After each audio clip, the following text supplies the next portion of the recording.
ఒకసారి ఇంద్రుడు ఏనుగుపై వెళ్తుండడం చూసి సంతోషించిన దూర్వాసముని ఆయన మెడలో ఉన్న పూలమాలని ఇంద్రుడికి బహుమతిగా ఇస్తాడు. ఐశ్వర్యం మత్తులో ఉన్న ఇంద్రుడు దానిని తన ఏనుగు తొండానికి వేస్తాడు. అది చూసిన దూర్వాసముని కోపంతో, ఏ ఐశ్వర్యాన్ని చూసుకుని నన్ను ఇలా అవమానించావో అదంతా పోయి దరిద్రుడివి కమ్మని ఇంద్రుడిని శపిస్తాడు. తర్వాత రాక్షసులతో జరిగిన యుద్ధం వల్ల దేవతలు తమ ఐశ్వర్యాన్నంతా కోల్పోతారు. వాళ్ళంతా బ్రహ్మను సలహా అడిగి అందరూ కలిసి క్షీరసాగరానికి వెళ్ళి విష్ణుమూర్తిని స్తుతిస్తారు.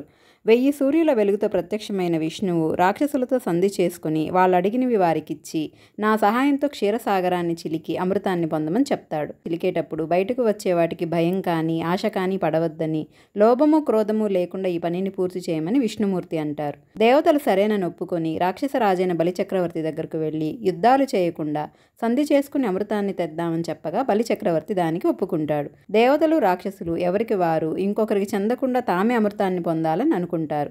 కానీ భగవంతుడు ఎవరి వైపు ఉంటే చివరకు విజయం వాళ్ళదే అవుతుంది.